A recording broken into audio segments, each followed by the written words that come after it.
Royal Enfield showroom থেকে এই 15ই August 2024-এ একটা রাইডের ব্যবস্থা করেছিল আম্বুটিয়া টি গার্ডেনে।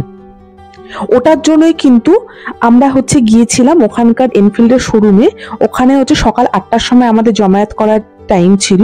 ওখান থেকে এবার বেরোবে আমাদের বাইক নিয়ে সবাই কার্শিয়াং এর উদ্দেশ্যে। কার্শিয়াং হয়ে রোহিণী হয়ে তারপরে আম্বুটিয়া টি গার্ডেনে আমাদের লাঞ্চের ব্যবস্থা ছিল।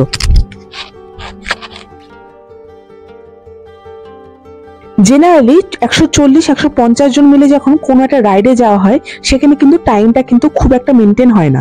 কিন্তু এই গ্রুপের সাথে রাইড করে একটা জিনিস দেখলাম, এটা কিন্তু টাইমটা খুব ভালোভাবে মেনটেন করেছে। যেহেতু 15ই আগস্ট শিলিগুড়িতে প্রচন্ড ভিড় হয়, কারণ এখানে কিন্তু এই দিন অনেক গ্রুপে কিন্তু রাইডে যায়। তার জন্য কিন্তু এরা কিন্তু একটু সকালে কিন্তু টাইম রেখেছিল নিজেদের বেরোনোর। কারণ এতগুলো বাইক যাবে, মোটামুটি 80-90টা, সেখানে কিন্তু রাস্তায় কিন্তু জ্যাম হওয়াটা কিন্তু খুব স্বাভাবিক ছিল। তাই এখানে কিন্তু খুব আমরা তাড়াতাড়ি বেরিয়ে গিয়ে আমরা কিন্তু খুব সকাল মোটামুটি 1 ঘন্টার মধ্যেই কিন্তু কার্শিয়াংয়ে পৌঁছে যাই। যেহেতু এরকম একটা রাইড আমার লাইফে প্রথম, তাই আমার পার্সোনালি যে রিভিউ আমি দিচ্ছি, এখানে একটা জিনিস আমার খুব ভালো লেগেছিল, যেটা ট্রাফিক পুলিশগুলো কিন্তু এতগুলো বাইক 80-90টা বাইক যাচ্ছে, তাদের কিন্তু রাস্তা কিন্তু নিজেরাই করে দিচ্ছিল যাতে কোনো রকম রাস্তায় জ্যাম না হয়। আমরা এত বড় একটা রাইড করলাম কিন্তু সেখানে কিন্তু রাস্তায় কিন্তু কোনো রকম আমরা জ্যাম পাইনি।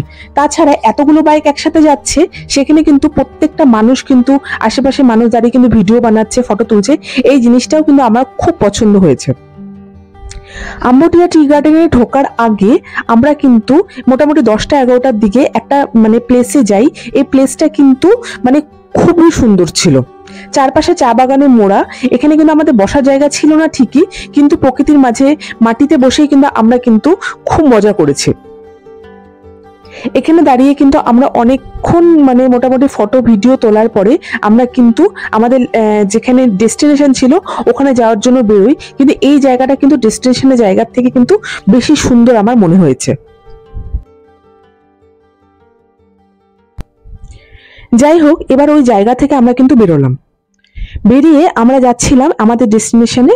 কিন্তু জায়গাটা, যে গ্রামটা ধরে যাচ্ছিলাম, ওটা মোটামুটি 5 কিলোমিটারের মতো কিন্তু নিচে ছিল ওই আমাদের আম্বুটিয়া টি গার্ডেনটা। পাহাড়ে ছিলাম বলে যে রোদ কম ছিল সেটা কিন্তু না, প্রচুর রোদ উঠেছিল সেদিন। আমার যা মনে হয় এই দিন রাইডটা এতটা ভালো হয়েছিল কারণ এরা প্রথমেই ঠিক করেছিল যে পার্সোনালি কিন্তু কেউ গাড়ি থামাবে না। কারণ আমাদের ম্যাক্সিমাম মানুষের দেরি হয়ে যায় রাইড করতে, ফটো তুলতে গিয়ে, ফটো ভিডিও বানাতে গিয়ে কিন্তু আমাদের ম্যাক্সিমামটা দেরি হয়ে যায়। তাই ওরা যখন ফার্স্টে ঠিক করেছিল গাড়ি দাঁড়াবে না, গাড়ি দাঁড়ানো আমাদের ফটো তোলা হয়নি সেভাবে। তার জন্য কিন্তু আমরা খুব ঠিক টাইমেই কিন্তু মোটামুটি সবকিছু কমপ্লিট করতে পেরেছি।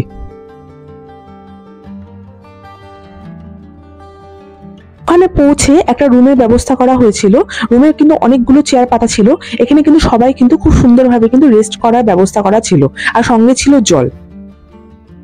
তারপর ওখানে খাওয়া দাওয়া করে বাইরে বেরিয়ে একটু গ্রুপ ফটো তুলে আমরা কিন্তু আশপাশটা দেখলাম। প্রচুর রোদে না বেশিক্ষণ দাঁড়ানো যাচ্ছিল না একদম। তারপরে মোটামুটি 3টার দিকে আমরা কিন্তু আবার শিলিগুড়ির জন্য ব্যাক করি।